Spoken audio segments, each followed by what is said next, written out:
Welcome to Meet the Press Now. I'm Garrett Hake in Washington. As the clock is ticking down to the start of a new year, which this year also marks a critical deadline for millions of Americans, as Affordable Care Act subsidies expire when the ball drops at midnight tonight.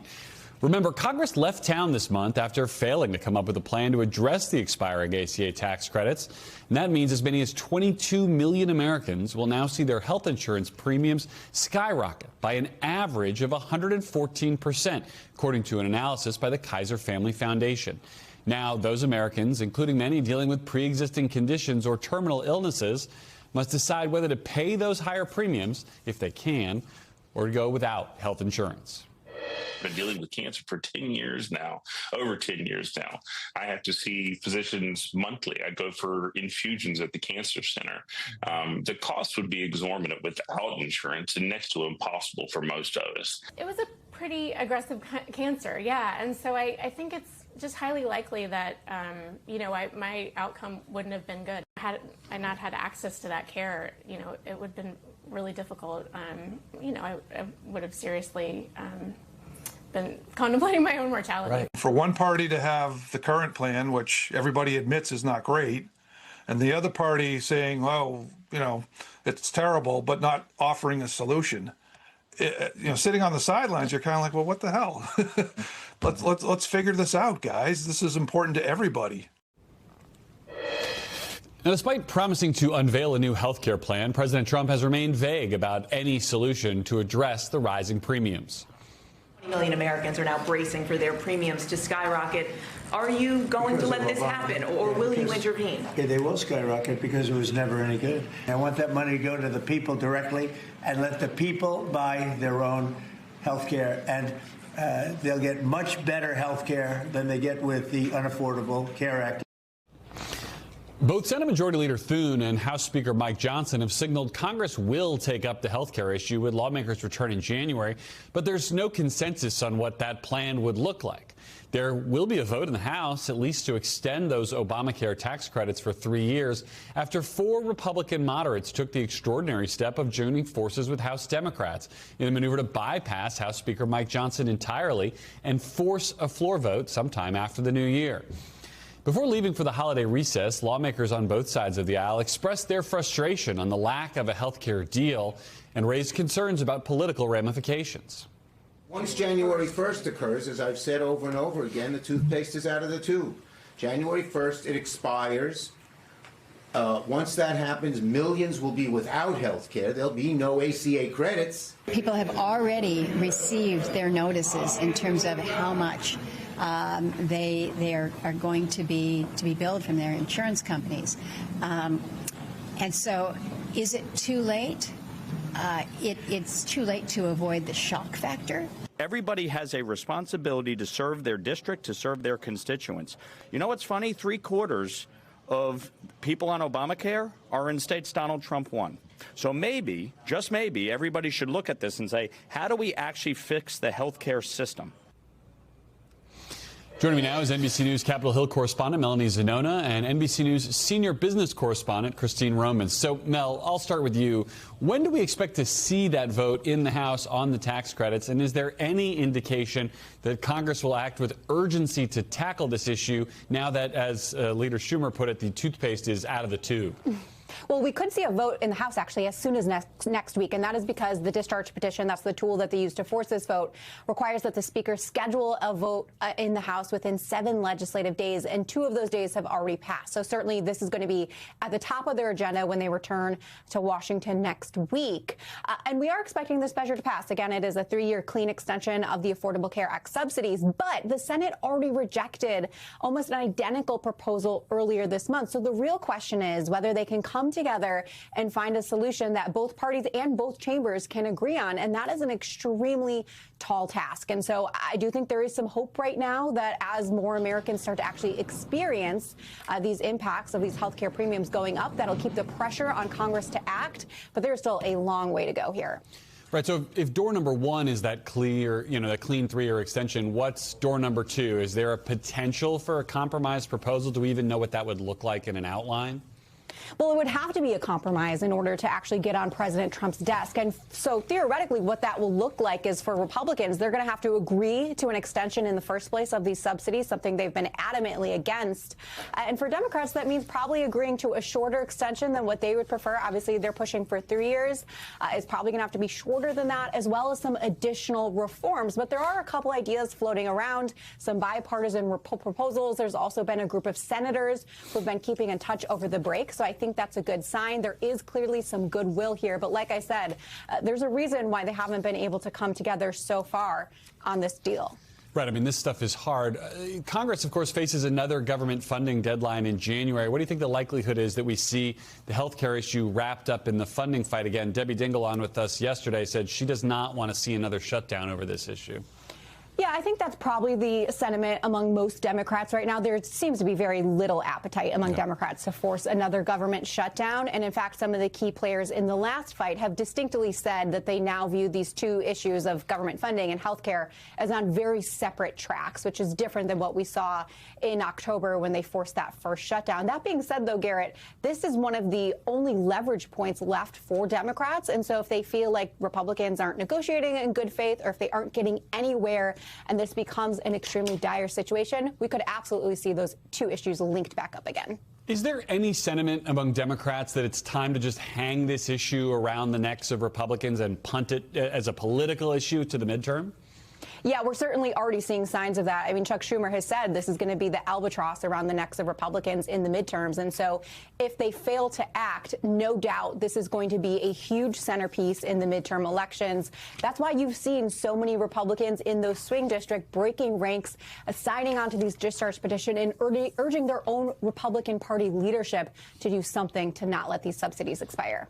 All right, Melanie Zanono watching Congress for us while they're away. Thank you. Christine, I'll bring you in now. Take us through these numbers. We said at the outset that the average that some of these premiums could go up is 114%. I mean, that's an extraordinary number. And look, this is a political fight that gets personal at the stroke of midnight, and you're talking about 22 million Americans whose premiums will rise, and you're talking about $888 premiums. It'll now be maybe more than $1,900. That's the average. That's a significant jump. Some premiums could rise by 114%. And who are we talking about? We're talking about small business owners, their employees, middle-income consumers, early retirees, who maybe people who are in their early 60s or late 50s, and they don't qualify yet for Medicare. Small business owners and sole proprietors who go on the Obamacare exchanges for their families and now are facing some considerable higher prices. And obviously, there could be millions of these people, of those 22 million, who just say, this is too expensive for me entirely.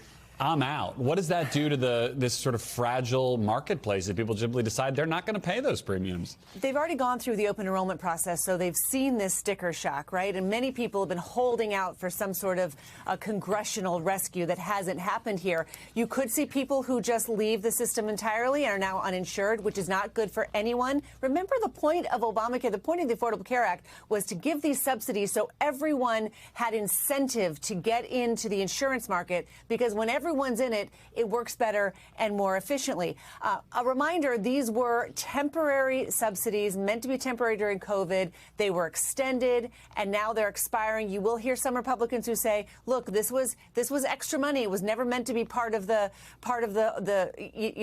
calculus for American families, and this just reveals the weaknesses of Obamacare. But for millions and millions of people who rely on it for healthcare for their family, becomes really real in just a few hours. Right, a whole system built on top of temporary fixes is not a great system, clearly, but when it's sort of baked into the cost people depend on, you end up in these complicated situations. Christine Romans, I know you'll be all over this for us. Thank you for your reporting. And joining me now is our panel. Francesca Chambers is White House correspondent at USA Today.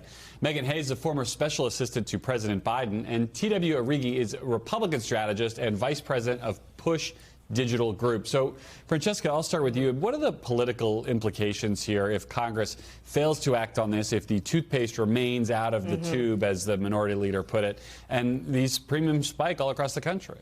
Well, about 2/3 of Americans in an Associated Press poll earlier this month basically said that they had very little confidence that Congress would ever be able to address these rising healthcare costs. And this, of course, comes at a time when the concern over healthcare is increasing in polling, as well as the economy and inflation. So looking ahead to the midterms, I think there are pitfalls for both Republicans and Democrats here, because Democrats, I mean, they took a stand on this issue. Right. In exchange, they got the vote that they had said that they had wanted on that. But when it failed for both Republicans, both Republican and Democratic bill, I mean, where did they actually end up? What did they end up getting for that? At the same time, you've had a situation where President Trump has repeatedly said, you know, we're going to give you like better health care. It's going to be great. You know, we've got some plans in the works. And then they haven't delivered on that. So pitfalls for both. I've just called this up here. President Trump posted just before we came on the air, no more money to fat cat insurance companies. The money must go directly to the people to buy their own health care. President DJT. TW, is that a workable Republican health care plan? I think so. I think you just look at the approval ratings of insurance companies and you'll see that the American people broadly believe that they're being screwed by the insurance companies. And look, I think what was very interesting about the Republican bill that worked through the House is that the CBO said that premiums would go down 11% if that bill passed. That is double what those But that's not COVID what the president's talking about. I mean, No, the president sounds like he's ready to get rid of private insurance altogether. I hope not. I think we need a real competitive healthcare space. We do not have that right now. The government is paying billions, hundreds of billions of dollars to insurance companies to subsidize healthcare. That's an unsustainable system. The people know it's a crooked system. We need transparency. We need competition in a real free market system to deliver for American patients. I want to play a little bit of what Speaker Johnson had to say when those 4 Republicans signed onto this discharge petition right before Congress left town. Let's listen. I have not lost control. Because this is the third time. There are look, we have the smallest majority in U.S. history. Okay? These are not normal times. There are processes and procedures in the House that are less frequently used when there are larger majorities. And when you have the luxury of having 10 or 15 people who disagree on something, you don't have to deal with it. But when you have a razor-thin margin, as we do, then all the procedures in the book people think are on the table, and that's the difference. Megan, can you unpack this a little bit? The very top there, he says we've not lost control of the House. I think that's a statement that deserves some debate here, too. But Democrats are now in a bit of an interesting position, too, because unlike normally when you're in the minority and you have no control, Democrats are forcing some of these votes.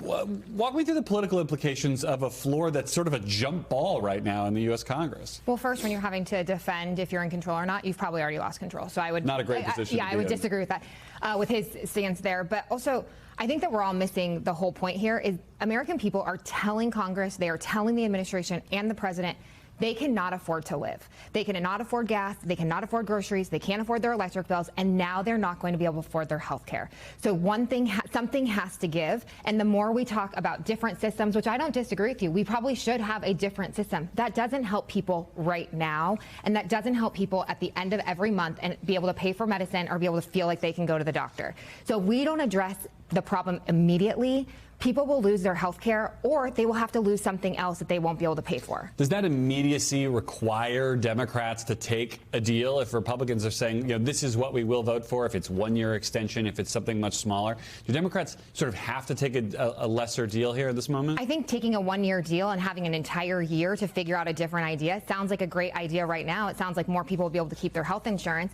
But the problem is Republicans and the president have been promising some other plan to Obamacare. For 15 years, they haven't done anything. So where is your ideas? Where are your plans? It's a little late now when they are literally not going to have health care tomorrow. TW, go ahead. Well, at least the Republican bill tried to move the ball forward with cost-sharing reductions, with PBM reform, with association healthcare systems. Those are different new ideas. The Democrats' idea was just more money. Give them more money to the insurance companies. It's wrong. And I really wish we had like 40 more days to figure this out together and work together. but we were shut down because the Democrats kept us shut down for over 40 days. It wasn't the Democrats who kept the House out of session during that time. If Speaker Johnson had wanted to be here working on that, he very much could have been. I mean, we voted for And the American people don't care when they can't afford their bills tomorrow. And so I just think I agree. Members of Congress are going to have a real price to pay. And because Democrats are not in power in any form here in Washington, there is going to be a referendum on the party in power. And that is where Republicans are going to have a really tough go at trying to explain to people that it's not their fault that they can't afford their house. The missing man on this has been the person we both cover, President Trump, who had said during the shutdown he was ready to invite Democrats to the White House. He was ready to have this conversation. That has not happened. Do we expect to see the president step more directly into this fray going forward, or are we just going to see more Truth Social posts? Well, we've mostly seen him defer to Senate Republicans and say, well, look, Bill Cassidy has essentially put forward this bill that essentially does what I wanted to do. Notably, Cassidy, even after the vote had failed before, it said that he still thought that there could be some sort of a deal between Democrats and Republicans on this. And so whether or not something like that emerges at the top of the year in the Senate, tough to say. Do you expect to see the president get more involved here, TW? I mean, there's been so much discussion. You heard it from Marjorie Taylor Greene recently, this idea that it is Donald Trump's House of Representatives, to a lesser degree the Senate. But does he need to come in stronger with more than just Truth Social posts and say, this is what I want? His hands are going to be forced on that. I think, Megan, you are right. People aren't going to care about what got them to this point. When their prices go up, that's going to be the sticker shock. When it comes out of their pocket, that's going to be the tough thing.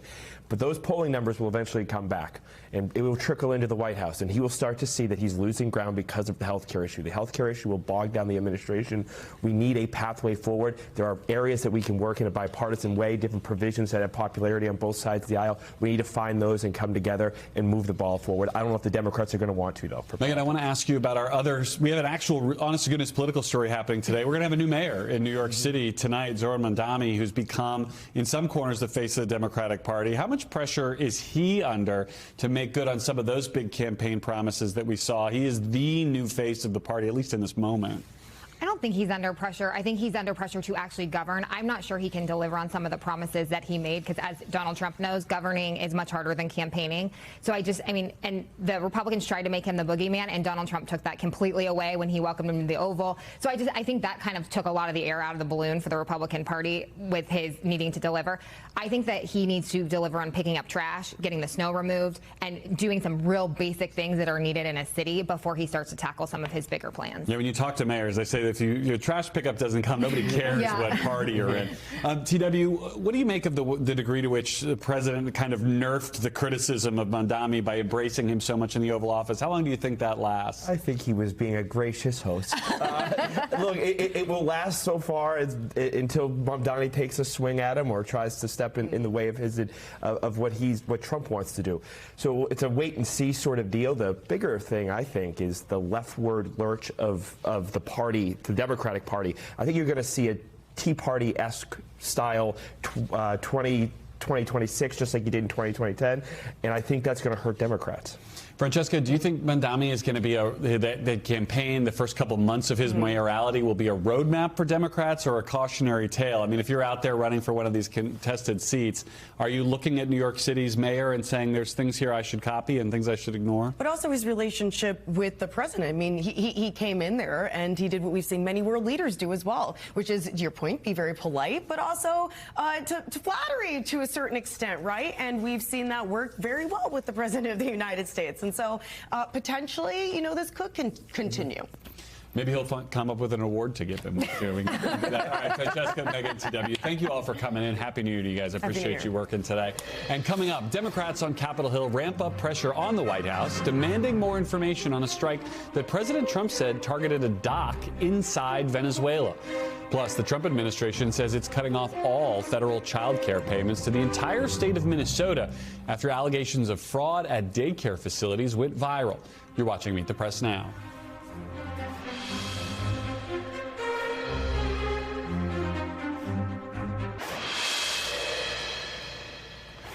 Welcome back. New fallout today and many unanswered questions about that U.S. land strike on Venezuela. House Democrats are now requesting a briefing for all relevant committees from the Trump administration on the strike. The White House did not seek authority from Congress ahead of this strike and remains tight-lipped about the target. But two members of Venezuela's indigenous community in northwestern Venezuela tell NBC News they saw some kind of explosion on December 18th that destroyed a hut possibly used for storage. It's not clear if that's the same strike President Trump referred to as a major explosion in a dock area earlier this week. NBC News White House correspondent Monica Alba joins me now on set, and also with me is Will Freeman, fellow for Latin American Studies at the Council on Foreign Relations. So, Monica, you have the unenviable task of answering this impossible question. The White House has not shared almost anything about this. What more are we learning about what even was the goal here? The only person talking about this, Garrett, is President Trump. He's the one who revealed it in that radio interview. And then when he was asked by reporters to share more information, he's the one who has given these tiny details. We haven't gotten any other kind of confirmation. We can't even say for certainty when it took place or exactly where, even though we do have those eyewitness accounts that point to that.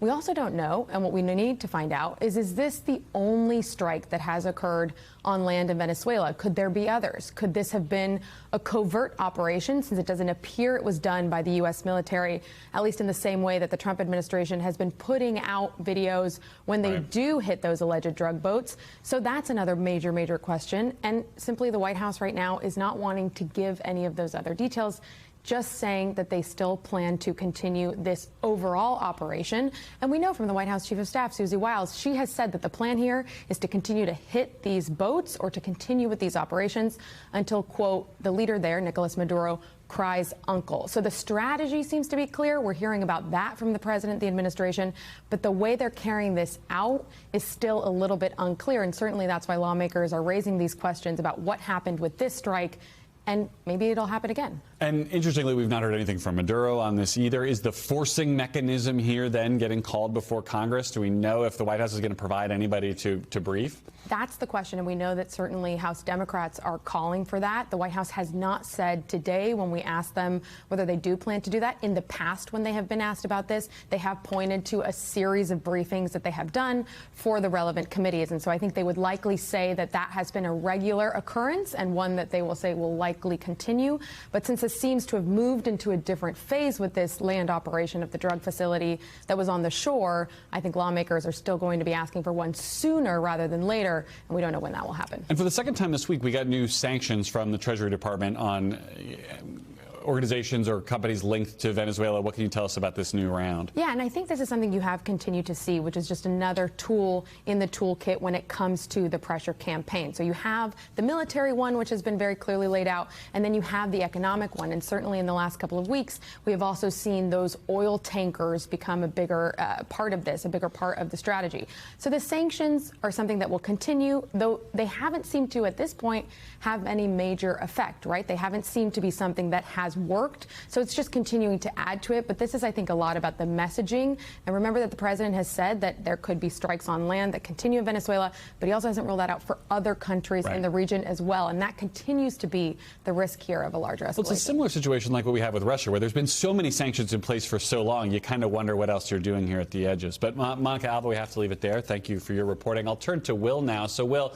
Monica talked about some of the things in the president's toolkit here that he's used so far. How concerned are you that he might up the ante and pick out a bigger weapon from that toolkit, and we might see something like a full-blown war in Venezuela? Well, look, I think we can't rule that out. At this point, Trump has been saying in one form or another for months that, staking his credibility on taking out President Nicolas Maduro, removing him from office. As long as he's putting his name behind that, I think he feels some amount of pressure to deliver, to at least strike some kind of grand bargain with Maduro on immigration, on drugs, that allows him to walk away looking like a winner. He doesn't have that right now. And in fact, all this pressure campaign we've just been discussing, that many have interpreted as a psyop aimed at driving splits in the regime, we're not seeing those splits. We're not seeing the military in Venezuela turn on Maduro. So I think there is a chance that he escalates. Now, there's also a chance that this happens accidentally. We just heard about the oil tankers leaving Venezuela. Now, those are really crucial, an crucial economic lifeline for the regime, unlike the small speedboats carrying drugs. What is Maduro saying? He's actually saying, according to the New York Times, that he may put soldiers on some of these oil tankers, Venezuelan soldiers, carrying that oil to China. Now, if the U.S. tried to seize seize or board those vessels, as we've seen with others in recent weeks, what could happen? Could we end up with a shootout between U.S. and Venezuelan forces and the situation escalating out of the control of both leaders? That's what I think I'm worried about. It's that we could also have that potential for just an accidental escalation here that puts the two countries in war. Now, all that said, Trump campaigned on ending forever wars, so I think there's also a reasonable chance that he just tries to present this as a win, walk away, and hope that we forget about it. Yeah, I mean, given the different sort of rationales he's provided for why we're doing this in the first place, I think that's certainly possible. Every time we see Maduro, I feel like he's at a rally or he's dancing, he's celebrating somewhere. He is at least trying to look unbothered by all of this. Should we worry about other forms of retaliation from Venezuela? What would that look like if Maduro decides he, for whatever reason, his own domestic politics, has to do something to push back more aggressively? No, I don't think we need to worry about that. In fact, often at those rallies you mentioned, he's surrounding himself with children. So I think it's actually quite a clear signal that he's afraid that the U.S. may simply try to kill him or take him out. He's trying to surround himself with innocence. So I think he's quite worried. Now, again, I don't think that means his regime is ultimately extremely fragile right now. I think it probably, unfortunately, will endure. But I don't think that he will take that risk of trying to retaliate against us. Now, what do I think could happen? As we squeeze the oil lifeline for the regime, as we're cutting off that flow, we're going to see a new round of economic crisis in Venezuela, which has only very recently found some kind of restabilized footing after the really difficult times of recent years. That could mean a new outflow of Venezuelan migrants and refugees into neighboring Colombia, Peru, Ecuador, destabilizing those countries, potentially reaching as far as our southern border, where right now migrant encounters are at multi-decade lows. So I think that that's the more likely kind of blowback that we'll see from this. We had General Wesley Clark on this broadcast yesterday, and he talked about the idea that the Trump administration should be working with the neighbors, should be trying to use the other countries around Venezuela if they really want to pressure Maduro to get out. Talk about the dynamic in that neighborhood, if you will. The president's had nasty things to say about the rest of Latin America. We need to involve Brazil, Colombia, Mexico, the big countries, Argentina, and for any kind of stable day after, I think you'd need their involvement. Now, having said all that, I really don't fit himself with very repressive security forces who I think would have no problem cutting relations with even some of his pseudo-allies in the region if that's what it came to, if that's what it took to survive politically. And if you ask me, if there's any kind of negotiation we need to be having behind closed doors, which I hope we are, it's a talk with those top generals in Venezuela saying, what do you need to agree to remove Maduro from power and facilitate some kind of transition either to a power-sharing based government, to an opposition-led one. That would be the best case scenario. But again, unfortunately, I'm a pessimist in this situation. Well, Will, you just wrote the next question I've got for the president the next time I'm in the Oval Office with him about talking to those generals. Thank you for bringing your analysis and perspective today. My pleasure. And coming up, just to NBC News, Jack Smith, in his own words, the House Judiciary Committee just released a transcript and video of the former special counsel discussing the criminal investigations into President Trump. You're watching Meet the Press now.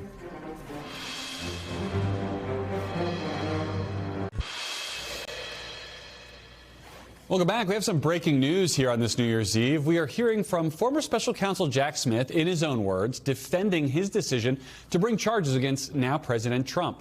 Just a short time ago, the House Judiciary Committee released the transcript and video from their more than 8-hour interview with the former special counsel, which was conducted earlier this month. Smith was interviewed by the committee about his investigations into Mr. Trump's efforts to overturn the 2020 election and his mishandling of classified documents. He says that it was his decision to bring charges against Trump and that he had the evidence he needed to secure conviction. The decision to bring charges against President Trump was mine. But the basis for those charges rests entirely with President Trump and his actions, as alleged in the indictments returned by grand juries in 2 different districts. Our investigation developed proof beyond a reasonable doubt that President Trump engaged in a criminal scheme to overturn the results of the 2020 election and to prevent the lawful transfer of power. Our investigation also developed powerful evidence that showed that President Trump willfully retained highly classified documents after he left office in January of 2021, storing them at his social club, including in a ballroom and a bathroom. He then repeatedly tried to obstruct justice to conceal his continued retention of those documents. NBC News legal affairs reporter Gary Grumbach is with me now. So, Gary, what were your big takeaways from this release today? So we knew a lot of what Jack Smith said because he did write a several hundred-page report about this that was released earlier this year. But it was interesting to hear him talk about how he did believe he had enough evidence and his team had enough evidence to not only try but convict Donald Trump on obstruction of the electoral count on January 6th of 2021. And also he believes he had enough evidence to convict him on the classified documents cases. That was interesting in itself. Another big point that I thought was very interesting is he talked about all of the people around Donald Trump that told him things were incorrect that he believed about the 2020 election, but then he'd go out the next day or the next week and go to a rally or go to a TV interview and say those same things knowing they were false. We heard a lot of that from the January 6th committee, though. It feels like this is like the most investigated episode in American history, at least recent American history. What happens now? The House Judiciary just puts this out and we all move on? What do they intend to do next? This is quite literally investigating the investigators, right? That is what this is. And so the House Judiciary has a couple options here. One of the things they can do if they want is to bring a referral to the Department of Justice if they believe Jack Smith actually did commit any criminal wrongdoing here. Is there anything in the questioning that makes you think they believe that they have the evidence to get that? Nothing in the questioning and nothing in the answers either. There was nothing that seemed criminal in the 255 pages that we reviewed over the past several hours that said that Jack Smith did anything wrong, that anybody that worked with Jack Smith did anything wrong. And to that point, he did mention some emails that were sent by one of his associates about January 6th. He found out about it and dismissed that guy. And so he does talk about how nonpartisan his committee or his work was. So when I hear that, I combine that with the fact that we're talking about this on New Year's Eve. Does that suggest anything to you about the state of this investigation, or at least the way that the House Republicans are viewing the state of this investigation? As a former Capitol Hill correspondent, Garrett, you know that Jim Jordan knows how to make news when he wants to. And by submitting something like this and making it public with video and with transcripts on December 31st, when it's you and I and a couple other people in this newsroom, he knows this is not going to get the attention that perhaps if it was doozy, he would want it to. I think that's a prudent analysis. Gary Grumbach, thank you for looking into all this for us. And turning now to the Justice Department's ongoing release of Epstein-related files, which is now set to stretch into the new year. We're learning today that the number of documents involved is far greater than previously known. A source familiar with the Department of Justice's operation here told NBC News that the DOJ is now reviewing roughly 5.2 million documents. Two sources say the DOJ is looking to enlist about 400 employees to conduct that document review, which will begin in earnest on Monday and run through January 20th. Deputy Attorney General Todd Blanche posting today, quote, "It is truly an all-hands-on-deck approach. We're asking as many lawyers as possible to commit their time to review the documents that remain." NBC News legal analyst Danny Cevallos joins me now with more.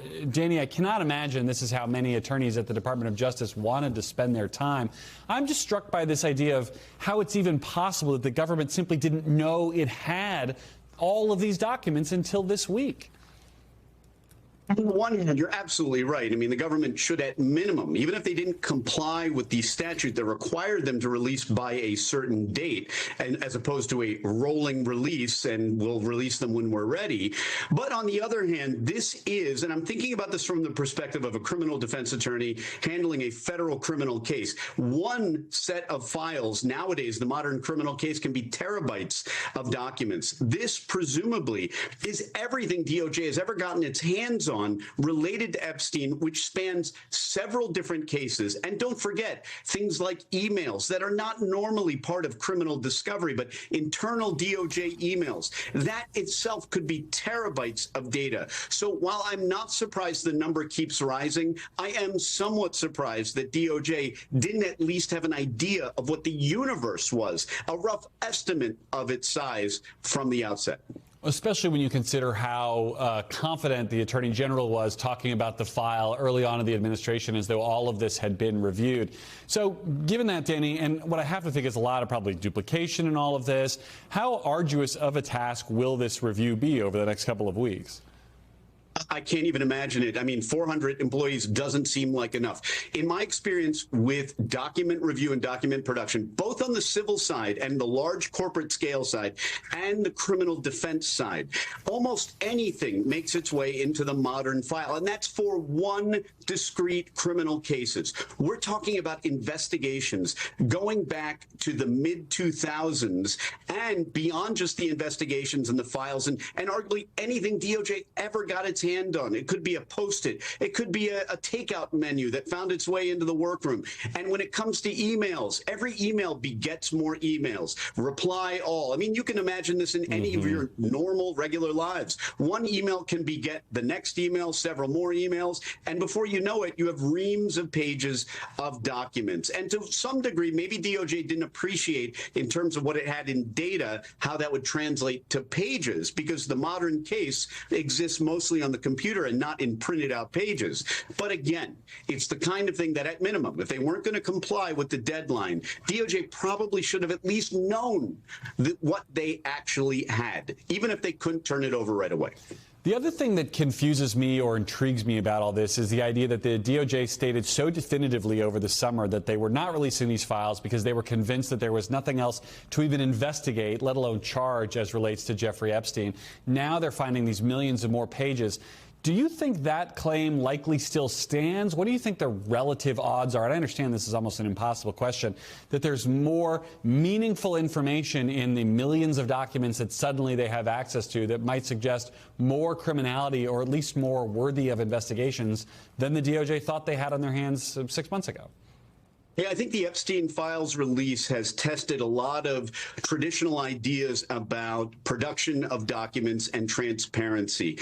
And one of the lessons we learned from the Epstein files is that what is relevant and what is germane and interesting and might lead to an investigation is entirely in the eye of the beholder, and the beholder is usually at DOJ. And if the beholder has some loyalty to the head of the DOJ or to the president, then maybe their view is a little more subjective than other people's view might be. Another thing I think the takeaway may be that there might be a good reason why a lot of documents are simply not released during a criminal investigation, because if nothing else, this has been a chaotic experience as we sift through now what looks like millions upon millions of documents. Well, that's the understatement of the day. Danny Savalas, thank you for coming on. And up next, counting down to 2026, we'll get the view from Times Square, where preparations are underway as revelers prepare to ring in the new year in New York City and across the nation. Keep it here on Meet the Press Now.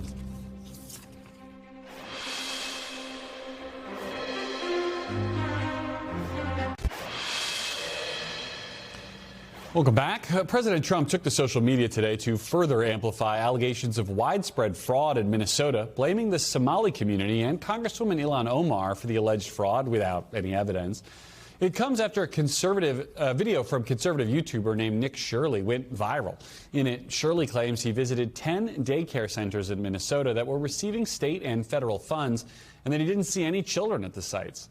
State officials say many of those centers were previously investigated and no fraud was uncovered.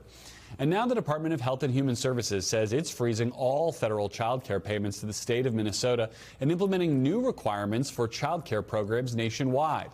NBC News senior Homeland Security correspondent Julia Ainsley is with me now. She's been covering this all week. This is all landing in Governor Tim Walz's lap. Yes. What's his response today? Well, he did put out a tweet today saying that this is essentially Trump's long game here. He says that we've spent years cracking down on fraudsters, and it's a serious issue. But this has been the plan all along. He's politicizing the issue to defund programs that help Minnesotans. Of course, this is Republican catnip to be able to go after a Democratic governor, one who was running as the running mate against Trump in the last election. And there has been widespread fraud in Minnesota for some time. The governor has asked the state legislature for more help in being able to crack down on fraud. He says he hasn't gotten it.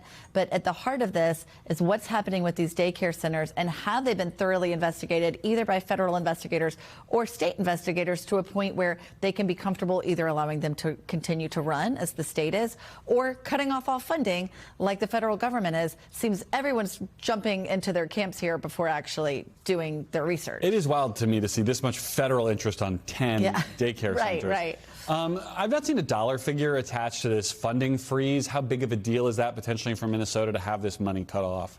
It is a big deal. I mean, it could get into the millions, if not over $1 billion.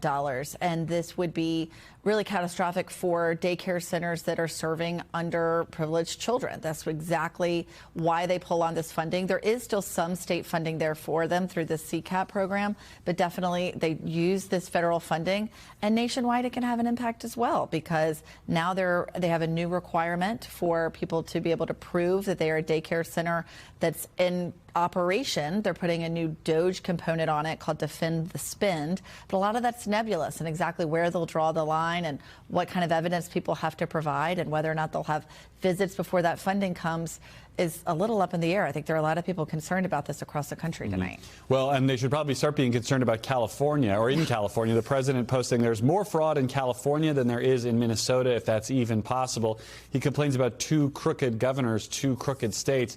Is there any indication that this investigation will go to California, or is this just the president looking at 2 prominent Democratic governors and trying to line them up? Probably likely more the latter. I mean, just from what I know covering COVID-19 fraud, when those PPP loans went out, it was widespread across the country. We saw a lot of it in deeply red states. Mississippi, for example, was one where we saw people lining their pockets with money that was supposed to go to bail out businesses during COVID-19, and money would end up in the hands of people who were in prison. I mean, it's just bizarre things. When you start covering fraud, you realize, A, how important it is to have local journalism, because that's where most of these things used to be uncovered. And then also how important it is for local legislatures really to be able to trace where their money goes in times like these. Instead, it's falling into the hands of federal government where people seem to be picking sides. Sign me up for having more local reporters on it. Julia Ainsley, thank you for being on this one for us. And turning now to New Year's celebrations going on around the world. In Sydney, Australia, one of the first major cities to ring in the new year every year, there was massive fireworks display over the Sydney Harbour Bridge. Look at this.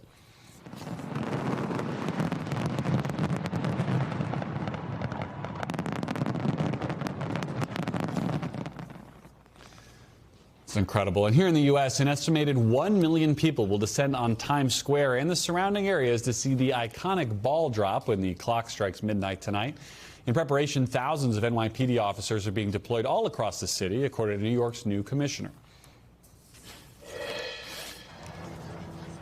And joining me now from Times Square is NBC News correspondent Valerie Castro. So, Valerie, you're in the heart of Manhattan right now. What are you seeing in terms of security preparations for tonight's celebration? Well, Garrett, the preparations began well early this morning when the city began closing down streets around Times Square beginning at 4 a.m. And throughout the day, they've been placing barricades at various intersections. If you hear some noise behind me, it's performers conducting their sound checks and rehearsals for tonight. But the NYPD has deployed thousands of officers throughout the city, both in uniform and in plain clothes. They will also have drones and helicopters hovering over the city to keep an eye on everything down below. They will have K-9 units out. There will be officers on horseback as well. Intelligence teams will be closely monitoring social media for any suspicious chatter, and they will also keep an eye on the city's extensive network of surveillance cameras. Something that is new this year, the NYPD says they had more officers out to screen people as they arrive to watch the ball drop tonight from the viewing areas as they pack in for midnight. And also this year, they have mobile teams stationed inside those viewing areas to conduct any secondary screening if necessary, if they see anything suspicious. So the NYPD certainly keeping all angles covered. Garrett. And Valerie, can you tell me quickly about one other new thing we're seeing tonight, an encore ball drop? So it's not quite a ball drop, but once the ball drops, it will be relit in red, white, and blue to commemorate America's 250th birthday this year. And shortly after that, a second confetti drop will take place. 2,000 pounds of red, white, and blue confetti will fall from the sky here onto revelers to celebrate the new year. Garrett. All right, I'm going to try to stay up for it. Valerie, thank you. And we'll have special New Year's Eve coverage of the fireworks celebrations around the world. They start at 8 p.m. Eastern, thank goodness, right here on NBC News Now. Up next, a look at the lives and legacies of some of the leaders, politicians, and cultural icons we lost in 2025. Stay with us on Meet the Press Now.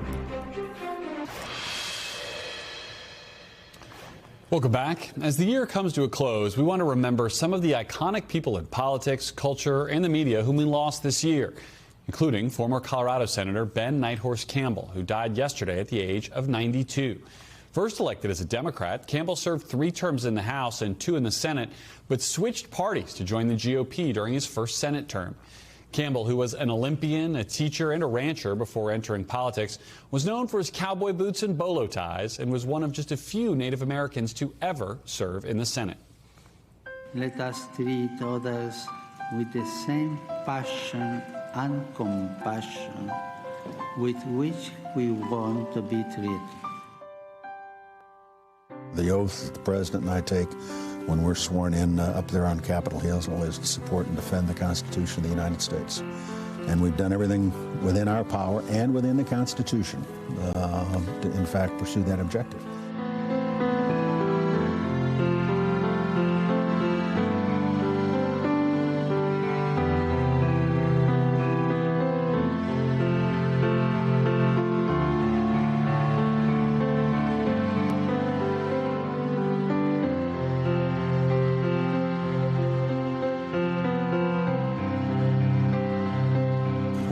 Stop talking, really bad stuff starts.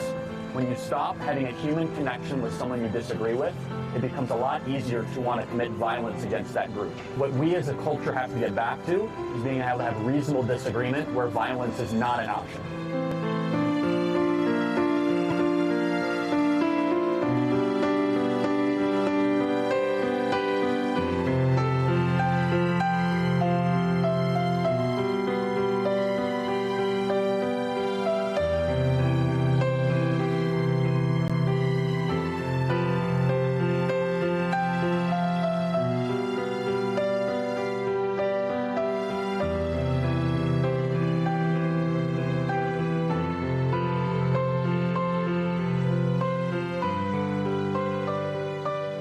To be remembered for having helped people to understand the true nature of animals, that they do matter as individuals, that they do have a part to play in the scheme of things, and they're not just objects, they're beings.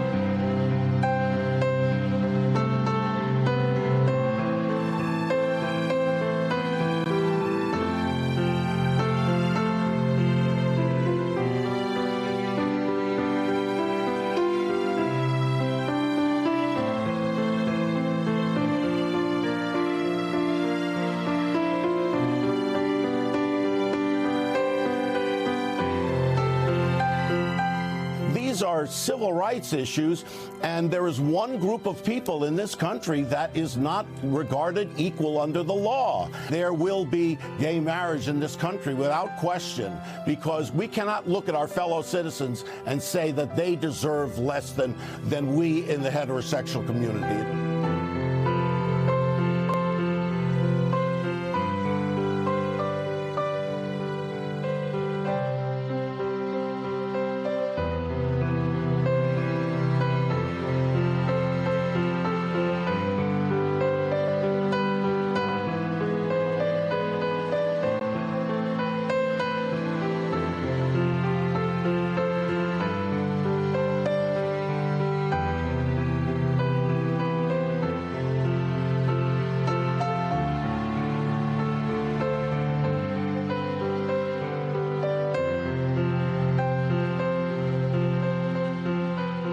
Single thing about which I have learned more since I've been out of the White House is how we can, potentially at least, help to elevate the life and the hope of people who pray for peace, who pray for freedom, who pray for human rights, who pray for the alleviation of their own suffering.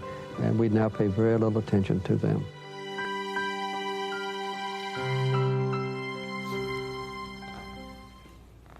And we'll be back next year with more Meet the Press Now. And for all of us with the Meet the Press family, we wish you and yours a happy and healthy new year.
We thank you for watching, and remember, stay updated on breaking news and top stories on the NBC News app or watch live on our YouTube channel.